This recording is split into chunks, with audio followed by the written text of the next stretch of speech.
welcome to a Better Call Saul TV review.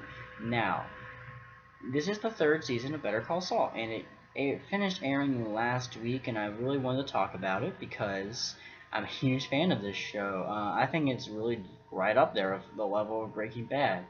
And I just really wanted to talk about it. I haven't covered the other two seasons, and I wish I had. I wish I had found the time to put a whole video dedicated toward those seasons because they were so good.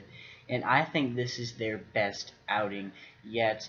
And I'm just going to briefly talk about each plot line in this show because I don't want to get too long. I'm going to talk about some of the individual plot lines. I'm going to talk about some of the big plot points.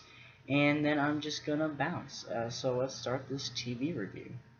So a lot of the hype coming into this season was that Gus Fring was back. He was coming back into the fold. We kind of knew that he would have to come into it at some point because obviously he knows Jimmy at the beginning of Breaking Bad. So we knew they had to have some kind of connection. Obviously Mike is also a big part of this show. And I'm going to kind of conflate them together. Gus, he was really great this season. Giancarlo Esposito is just as good as he was on Breaking Bad. He plays understated so well. But I will say that I think that maybe that it was a little overhyped. I think that, for sure, the scenes were great. And the stuff with Nacho and Hector, that stuff was great. I loved all that stuff. I loved how Nacho is trying to thwart him, and it's kind of funny because we obviously know that Hector doesn't die. This plan of switching the pills is not going to work, but we also know that Hector ends up in a wheelchair. Is that how this works out? But I vaguely remember there maybe being Gus alluding to the fact that it was him who caused that in Breaking Bad. I could be wrong about that. So it was a very interesting plotline, though it didn't really resolve in the way that some of the other ones in this season did. And this is really the only maybe little negative I have with this season was that the Mike stuff wasn't as fantastic and just juicy as the previous two seasons. But I think it was for good reason. I think that they made way for some more very interesting plot lines from other characters. So I was okay with it. But I think that the problem was they put marketing toward Gus's return, and the return wasn't really as big of a... It's not as integral of a role as I think they had hyped it up to be. Now, the season's really split up into two parts, and this is going to kind of lead into my discussion of the Jimmy and Kim and Chuck, which all kind of go together, and Hamlin. He was a big part of that too. And it all really led up in the first half to this trial where Jimmy was basically on trial to see if, he had tampered with these papers. Would he have, lose his lawyering license? And of course, Jimmy's really only defense was that Chuck was going crazy from his disease that makes him allergic to electricity. And basically, Jimmy kind of outfoxed him in this regard, planted it in his pocket. And it was one of maybe Michael McKean's best scenes when he was on the stand having this mental breakdown. It was a really great scene. To have Huel come back was very nice, to do his little hand-slipping thing that really still doesn't make that much sense, but hey, we'll go with it. That was just a fantastic episode. I loved that episode so much. I love the tension, because you knew Jimmy had an idea. It's one of those great TV things when you know there's a plan going down, but you don't know the plan. Breaking Bad did this very well as well, and they do it just as well on Better Call Saul. I think that especially since it's Jimmy, we know he has something planned with his ex-wife showing up and Huel being there.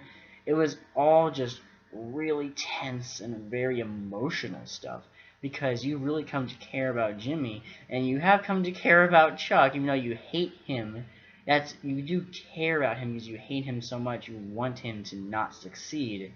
And you obviously very much care about Kim and her relationship to Jimmy and her success as a lawyer, and how this Mesa Verde case, will they view her differently since she took on this very non-essential case? It seems kind of like a distraction, and it really does manifest itself to her overworking herself at the end of the season when she gets into that car accident.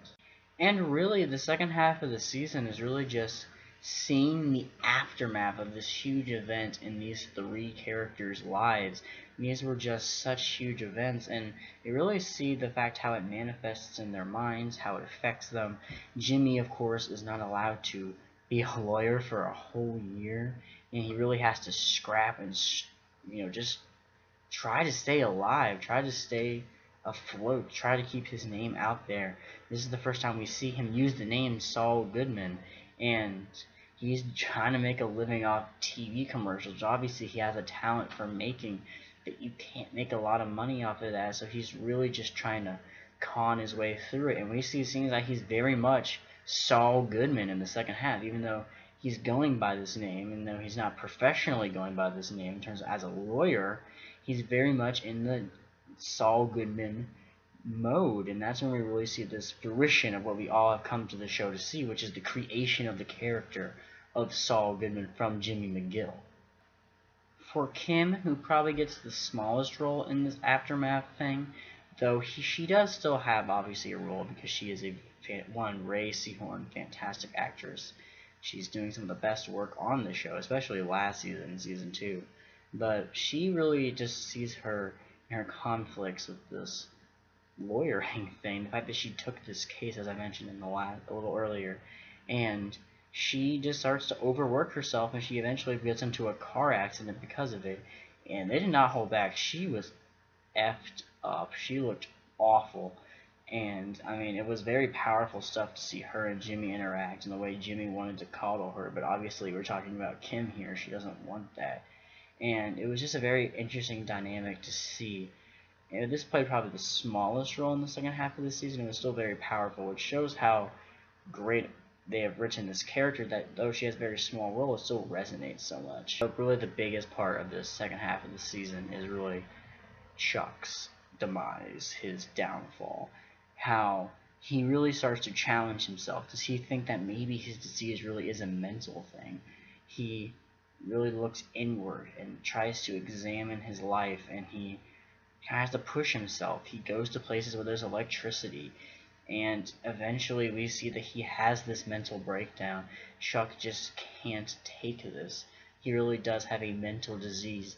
He ends up tearing his entire house apart, trying to get all the electricity out of it, and of course, eventually he commits suicide, which is really one of the most powerful endings, because even though we hate this character, he really is someone that it's hard to hate, because he's also just so messed up, and he's so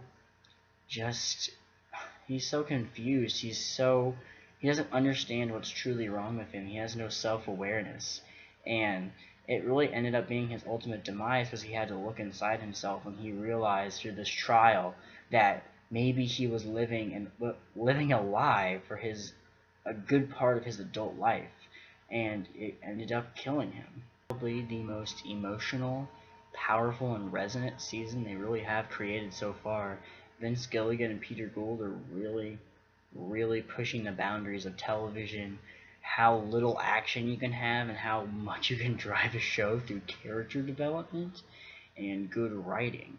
It's really just a very impressive show. While Breaking Bad maybe is the better show because it has bigger, splashier moments, I think this show is subtler. It's more nuanced in a way.